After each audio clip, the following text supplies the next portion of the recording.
Hey, this is voice actor Cassandra Lee Morris. Welcome to Now You See Me.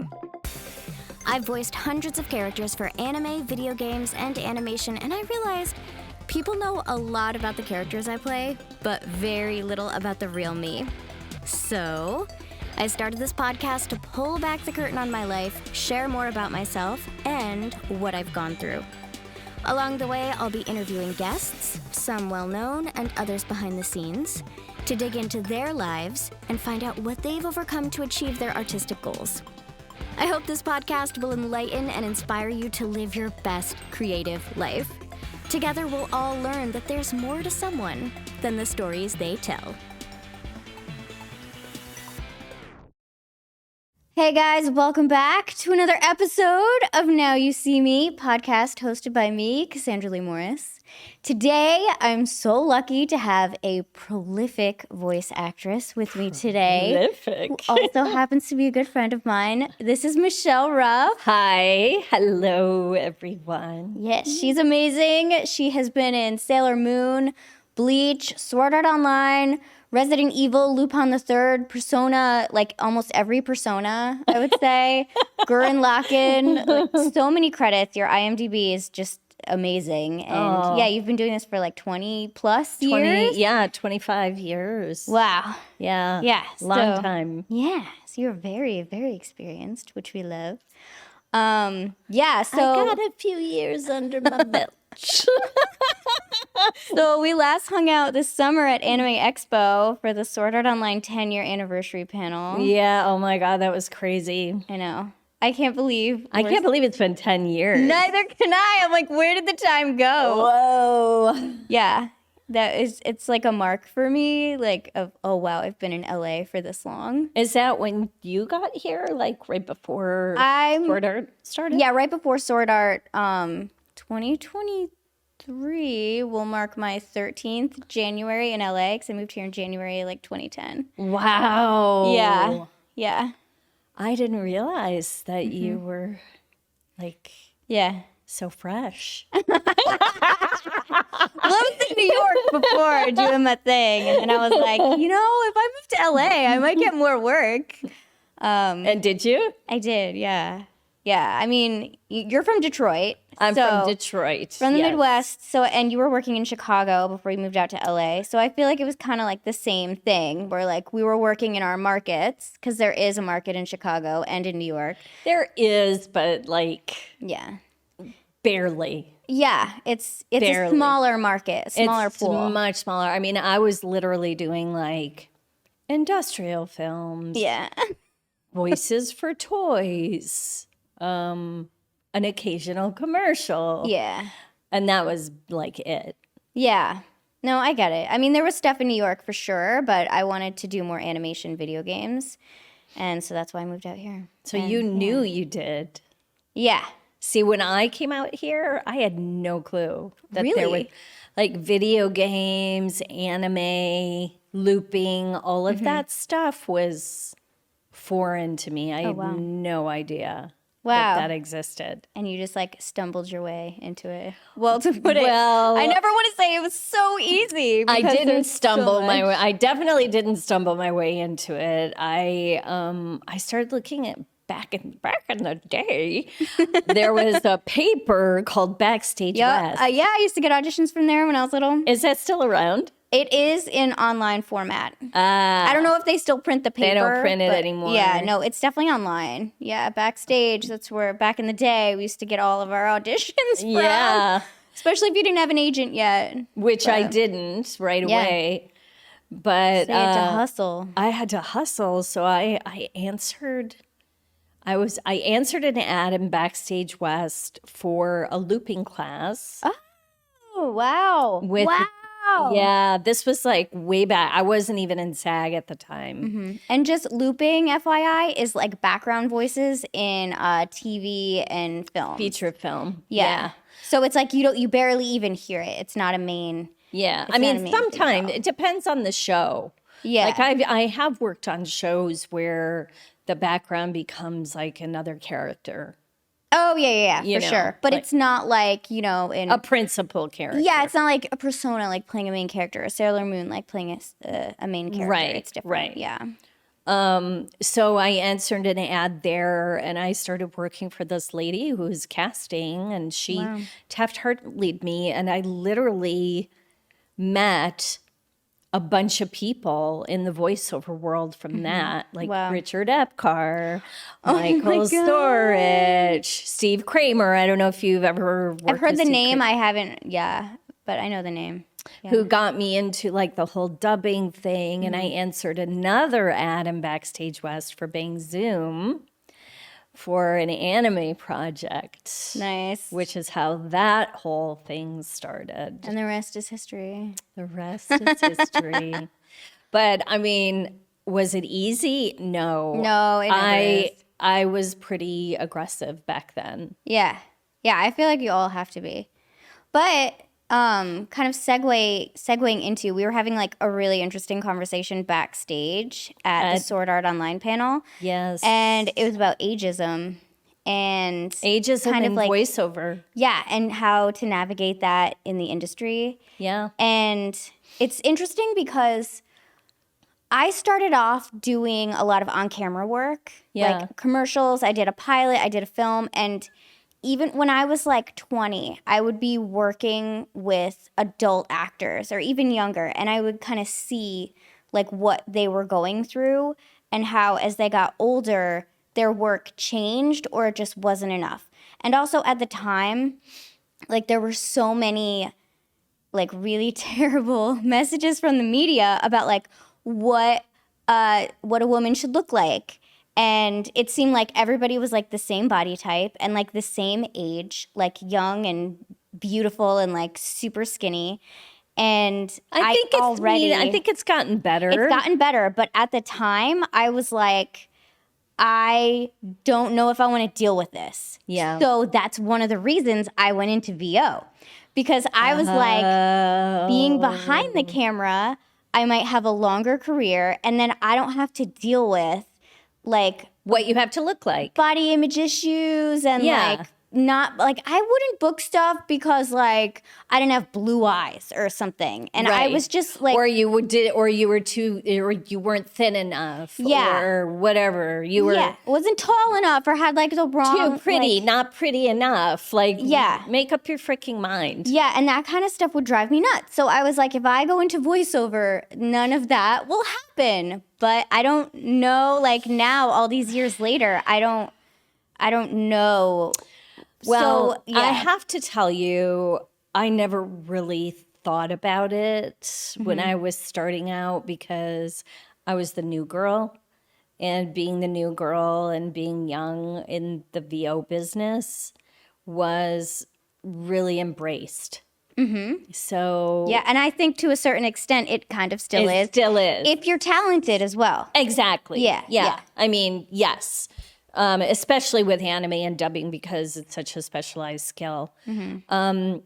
I will like say to you, I did see coming in, being the new girl, actors older than me who would not be nice to me. Oh, yeah. Who were jealous, who would campaign for me not to get roles. Wow.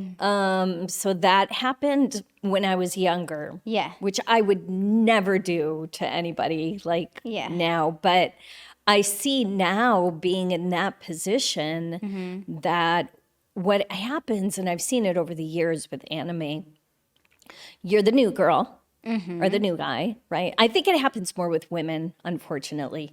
You're the new girl and you come in and all of a sudden you're booking like all the leads in all of the top animes. Yep. Okay.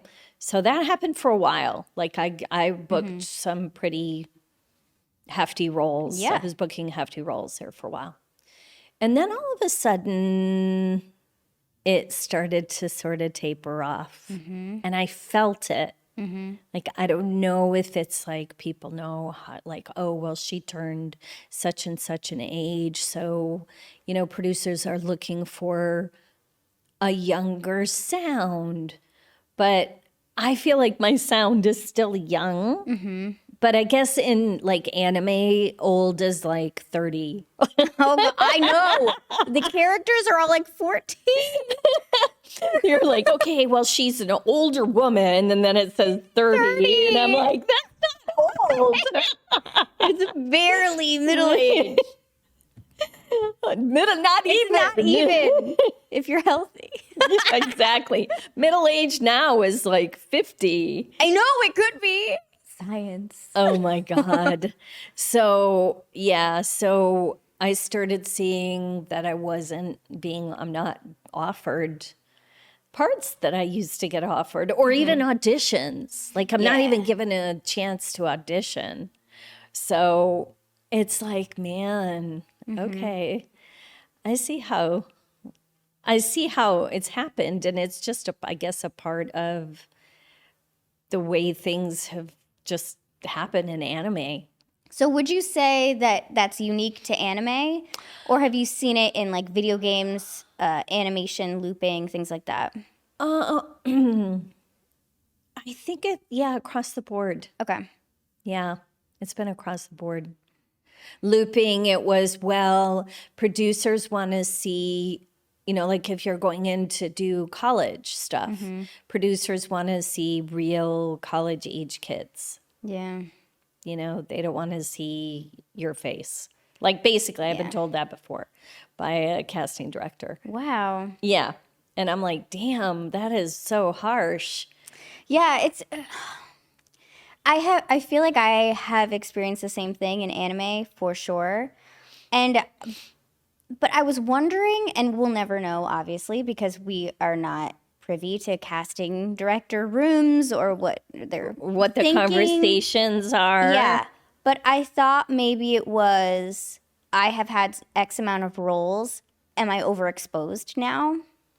Do they just want a different sound? Because that's a possibility too, overexposure. Yeah, because I have heard that can happen too, and that does actually make sense to me. Because if you're trying to cast your new anime and it's going to be big, do you want all the characters to sound like this other anime that was also really big? Really big. Probably you want not. Fresh voices. Yeah, so I feel like that. But honestly, I don't know that our fans would really care. Yeah. About that. Yeah, I don't know if they would either, but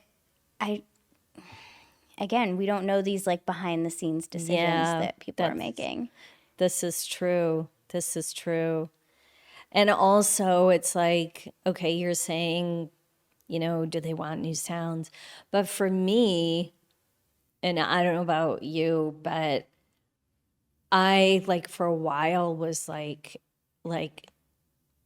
I just felt like I was falling backwards. Really? Yeah. And it's like grabbing for a rope, like to stay relevant. Yeah. You know what I mean? Because the only way to stay relevant in the anime world is to, even if you have big roles that you have, is to book new roles or to continue to work. Yep. So because there's so much content now too, like it's just getting like churned out. A lot of content. I got really lucky with Fujiko from Lupin the Third because she's been a character that I've played for over 20 years. I got lucky with Luna. That's awesome. Yeah. From Sailor Moon, and I got lucky, really lucky, knock on wood, with Bleach coming back. Yeah. So, I mean, for a while, I felt like I was just kind of swept under the rug. I hate that feeling. And yeah, it's hard. See, that's one of the reasons. Well, okay, two things. Well, okay, I want to touch on two things, but that's one. I feel like I had to unfollow or mute a lot of people on Twitter. Not because I don't like them or like enjoy seeing their updates, but because sometimes if I see a lot of posts of like, I'm doing this, I'm working on this. Yeah, and I'm like, oh, I auditioned for that, or why didn't I get that audition? And it'll come like while I'm like in bed, like, you know, just trying to like unwind after my day. And then I start like thinking all these like thoughts about my career and stuff. And it's like, I don't want to think about that like before I go to bed or like when I wake up. Ever? Do you want to think about that ever? No, like you never want to think about it. But I feel like the worst time is like when you're trying to go to sleep or when you're waking up. So yeah, I had to like limit a lot of that or like limit my interactions. And it's not that like I think that people don't deserve the roles or, you know, they're not going to be good or that project is not going to sound good. It's just like FOMO. It's FOMO. And if I like see it too much, then I like just get like, Well, it's like you want to remain relevant. Yeah, that's the thing. And then you're like, oh, is this like the next big thing? Like, do people still like my project and whatever? Mm-hmm. So am I working on things that are sustainable or whatever the case is? Look, the one thing that I've always believed is that like across the board, I've always tried to be involved in as many different types of voiceover as possible. Exactly, yeah. Yeah, I've done the same thing. I've tried to. And I think that in and of itself will help sustain longevity. Totally. So because if, you know, anime's not popping, then maybe a video game's popping. If that's not popping, then maybe looping's popping, or an original animation, or, you know, a commercial, or whatever the case is. And I've recently started directing, so I directed my first original animated series. That's awesome! I didn't know that. So it's just the pilot. But that's great. But I'm just trying to like think about, okay, you know, I gotta be realistic about this shit. Can I swear? Yeah, you can. I have to be realistic about this shit, and it's like this is the reality. Yeah. Like I even though I still feel viable in myself, other people aren't seeing me that way. So I've got to shift. Diversify, yeah. Yeah, I have to find a way to diversify. Yeah. And I've got a lot of knowledge and experience. You do. That's the other thing I wanted to touch on. It's like someone like you who has been doing this for 20 years has the knowledge, and you've been in countless situations. You've probably been in almost every dubbing situation possible or every like voiceover situation. Like you know how to handle things that you didn't know how to handle 20 years ago. Yeah. And that somebody new coming in now might not know how to navigate. So it's like your wisdom and your experience count for a lot. So I have to think like, you. Yeah. Hear that, people? Yeah. So I have to think like if somebody hires you, like they know you're going to go in and you're going to nail it because you have that experience. You're probably not going to you're not going to need to be like directed like, you know, younger people or new people coming in. It's not that it's bad if like someone needs a lot of direction, but like some of these projects, like gonna be honest, they have a really small budget and they're on a tight timeline. And if they need like 60 lines an hour, I feel like they're gonna call somebody like you versus a new person that they're gonna like take a chance on. Yeah. So I do feel like having that wealth of experience is really valuable. For sure. I also have to say, and I just have to throw this in there, that I don't think men experience ageism in the same way that we do. Wow. Okay, let's unpack. Well, I just look at like a lot of my co-stars from shows past or even shows now that are the same age as me, and they're still churning and burning and booking lead roles and stuff. Wow. So, and I'm thinking, Why? Yeah. Like, what is that? Well, I think there has always been, and I don't agree with this at all, but there's been like an emphasis on like young looking women and like this is the ideal, like this is how you want to look. You know, it's why women get Botox and like lip injections and like facelifts. Like you're not really seeing a lot of men get those. Right. I mean, yeah, it's LA. I have seen it happen. Yes. But it's not like with the same frequency and like volume that like Fervor. women do. Yeah. Fervor. That's a great word. Fervor. Yeah. And I also feel like there's and I'm like, I've done, and I still need to do so much work on just like rewiring my brain, like all like the shitty messages I received in like the early 2000s. Shitty messages? Yeah. Oh, you just mean from the about media, like how you're supposed to look? Yes. Or like men like look more distinguished when they age. Like, why can't women look more distinguished or whatever? You know? Yeah, so it sucks. I wonder if that's like a holdover. And I do feel like things are getting better, but they're not like equal where they need to be. No, I don't think they ever will be, unfortunately. Yeah. I think just as women and as creative entities, which we both are, we just have to diversify. Yeah. That's the only thing, or create your own programming. Yeah. You know? That can, that can like really hit for some people if you have that drive and like you want to do that.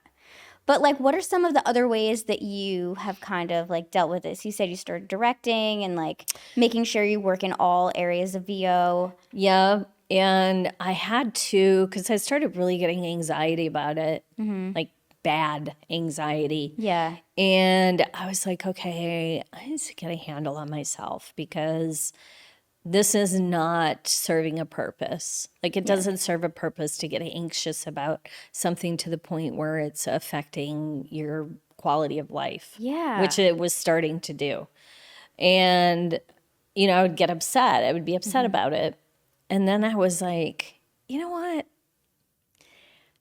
I have always been pretty powerful in business. Yeah, you have. Like I'm no dummy to business acumen.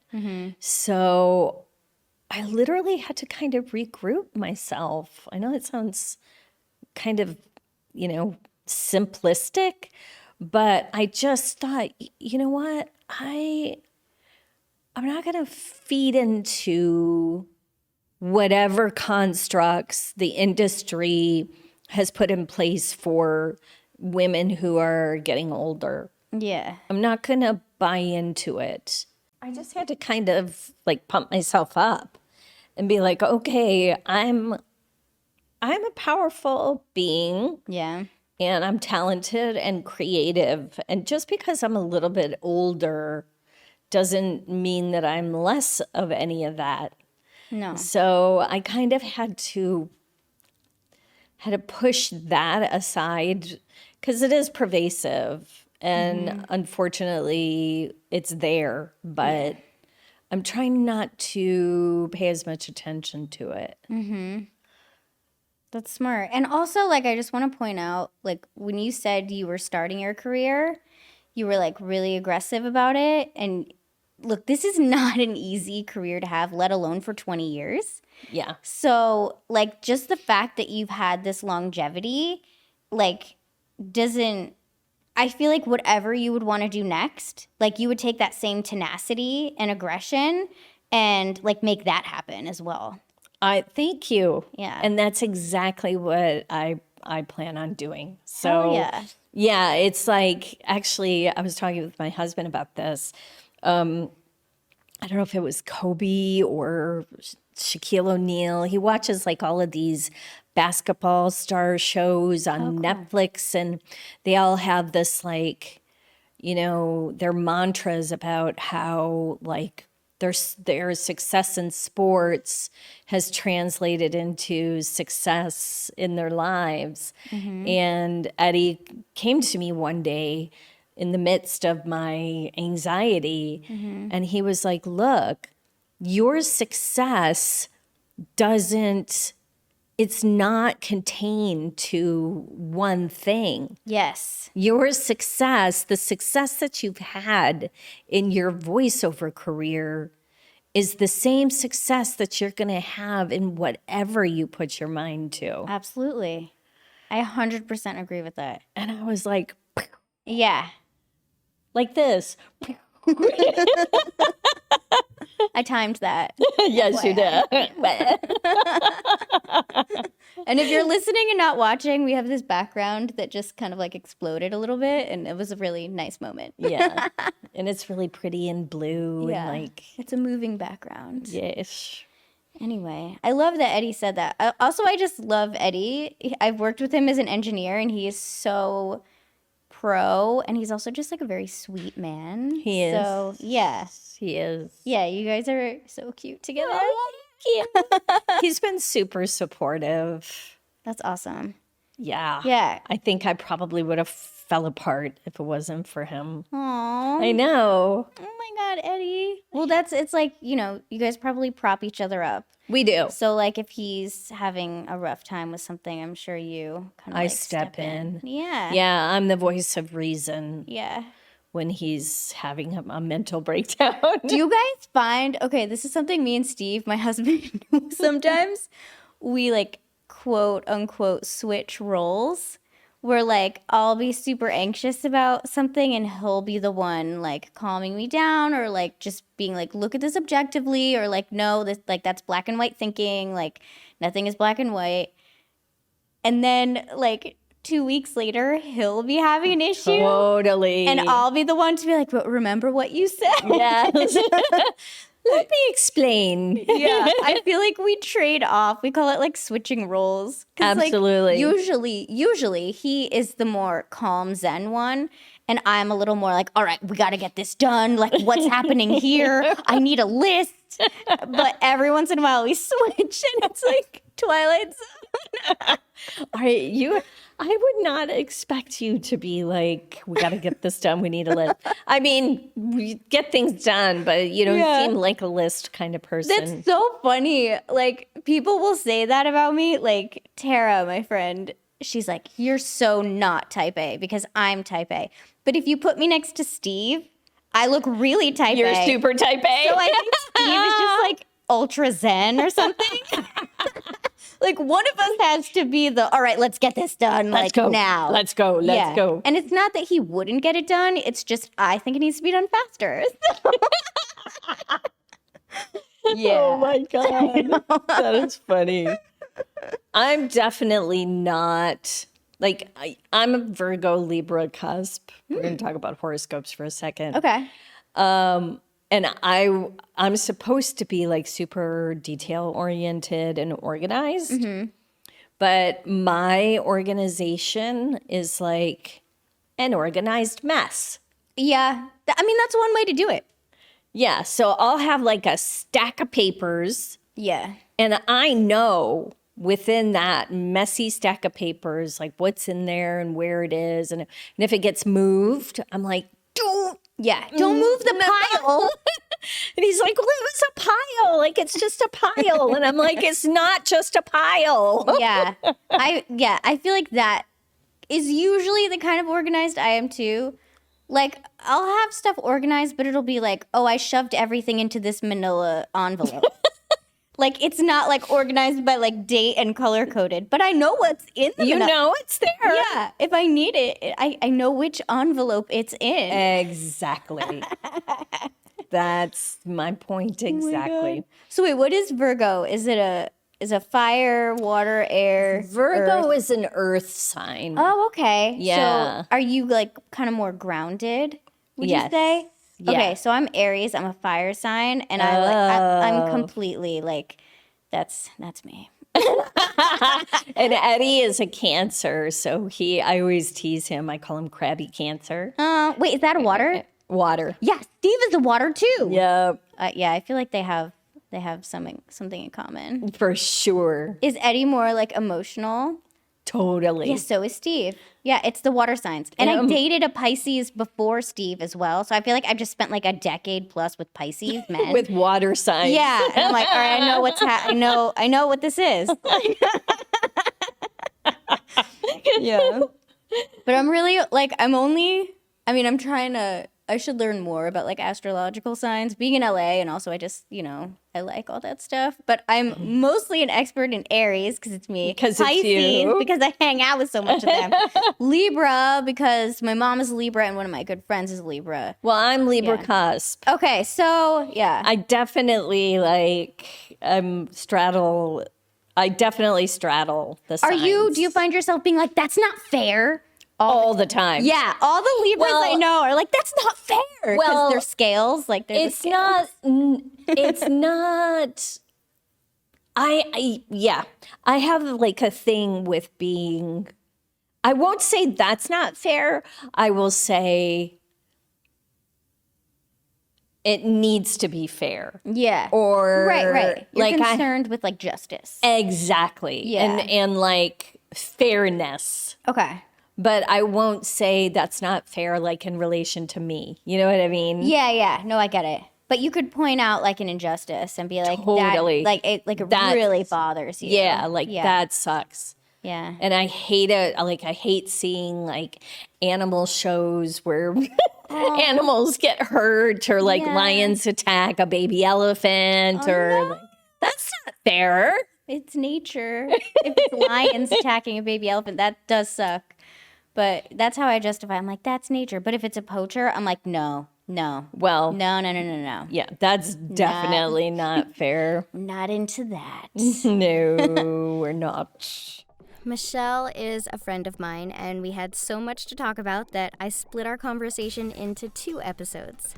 So stay tuned for the next one, when we dive into being raised in a religion we no longer identify with, spirituality, and advice to give our younger selves.